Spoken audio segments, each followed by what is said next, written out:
Hello, everyone. Today I'll be talking about my business continuity plan for the El Paso Humane Society. My name is Rochelle Tisone, and this is for our HSCM 445 summer term. Here's an overview of what I'll be going over. You can take a look at that. So I just wanted to give you a quick background on the Humane Society. First of all, it's a private nonprofit. It does not rely on any government funds to run. It relies on its partnerships and donations and outreach programs. It has been in business for 76 years, which is a really long time. And it's run by Deb Benedict, who is the executive director. Some of the services it provides are animal intakes, medical, spay and neuter, including the Mary Spear program, where they capture and release feral cats and spay them. They do end of life, cremation and disposal, adoptions, education, and outreach. They also pride themselves in their volunteer opportunities. They work with big businesses like the military as well as ADP Finance, even Raising Cane's. They also have a lot of individuals that come in, and they also work with the Pima Medical Institute for veterinarians and help train their students up for um, future jobs. So I took my full executive summary from my BCP and put it here. I'm just going to read the mission statement though. The mission of the Humane Society of El Paso is to prevent suffering, neglect, abuse, and cruelty to animals by providing information, raising public awareness of animal issues, and promoting responsible guardianship and kindness toward all living things. So they are open from 11 to 6 every day, so go and get yourself a kitten or a puppy if you want. They have a staff of 45 people. Volunteers are 5 to 10 main ones that volunteer weekly, and there's about 400 plus that volunteer throughout the year. Most of their revenue is going to be from contributions and donations, but that's about 51%. The rest will be from their program services, which is going to be adoptions, cremations, that kind of thing at 38%, and then investments at 3.5%. And most of that money goes towards salaries and wages, which is at 47%, and then executive compensation at 4.7%. Here you can see the layout of the organization with the four main categories that I was talking about in the middle, and then there's subcategories branching off below it. For the Humane Society, there are a lot of different risks that I could have chosen to display here, and there's ways of figuring out what these risks are, including going to like the county website for historical archive data, or looking at the FEMA website for like floodplain maps, that kind of thing. But I picked these three because they were things that the Humane Society had faced before and overcame on their own. So I just want to first talk about power outages. For power outages, their contingency plans are that the buildings have a lot of windows and doors and hybrid kennels that have both internal and external parts of the kennel where the animals can go both indoor and outdoor. So normally those doors are operated with a garage remote control, but they can also be manually opened or closed if the power goes out. And that's the same for all windows and doors of the facility. They can all be manually opened or closed. These are important in the case of a power outage, especially during summer, because it gets really hot here, like over 100, and airflow is important to make sure these animals feel safe and their environment is stable for them. Next is going to be animal illness. That is a really big concern since the majority of their animals are strays or rescues coming from the street or just malnourished or mistreated animals that are going to need medical attention. So their biggest priority is making sure that they have the facility like ready for these animals with different sections separated off so that animals don't come into contact with each other. These buildings are going to have restricted access to only specific personnel that can come and go through them so that they have the minimal exposure between humans as well. This organization is also known for its Parvo puppy program, where they isolate and treat sick puppies, as well as taking care of newborn kittens. So these are all things that they plan for and make sure that they have the space and the resources and the medical personnel and supplies for. And all of the staff is trained in the procedures of what to do, who can handle these animals, and who's allowed to go between buildings. So, yeah, just everything is managed well to reduce possible contagions being transferred over to between animals. The next risk is going to be traffic accidents, which sounds kind of random, but the organization is located near a highway and a main street, which is right next to the military base. And the military base has its own traffic hours in addition to regular work traffic hours for everyone else. So it can get really overflowed on these streets. And the organization has experienced multiple car crashes into their facility and fences. So, in order to combat that, they have hired their own personal maintenance crew to ensure the safety of the facilities and repair buildings and fences. They also have cameras set up so that they can record these incidents and make claims with the city as necessary. In case, these things need to be managed by external resources beyond their control. So these risks are going to put the critical functions of the organization at risk. These critical functions are going to be things like the animal medical care, the facilities, donations, financial audits, adoptions and fosterings program, and the record keeping system. So the RTO for medical care ideally is going to be 1 week, but they could wait up to a month because they have 30 days of supplies on hand at all times. In the case of not being able to get delivered supplies weekly like they're supposed to, they will have extra as needed. And in the case of a veterinarian or a vet tech not being available for whatever reason, they have partnered with the Pima Medical Institute, which is a veterinarian school.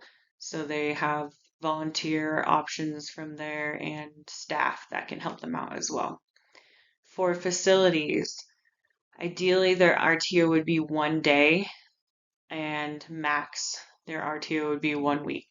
So luckily they are co-located to another animal shelter nearby, completely unrelated organization, but they do help each other out from time to time with the animals and staff. For donations, their RTO ideally is going to be 1 week, and max is going to be 1 month. And that, when I refer to donations, I'm talking about just in general, whatever people are donating. Food being the main one. They also have 30 days supply on hand at all times.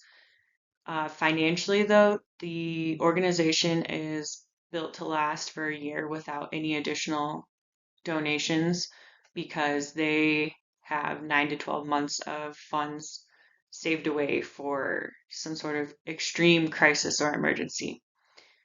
For financial audits, RTO is going to be 2 years. You definitely don't want to go for too long without disclosing how you're making money, where you're using that money, having an audit to show that you are moral and ethical in what you're doing with your business, and maintaining transparency and trust with the public.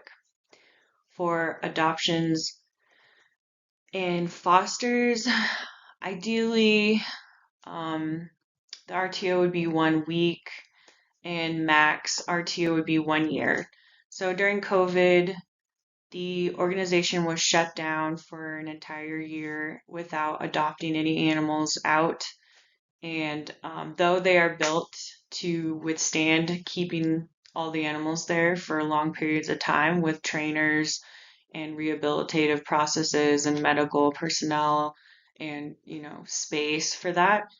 Ideally, you want to get the animal into its forever home. You don't want it to be staying there longer than like a month at most. But it does happen, so they are able to take care of the animals if that does happen.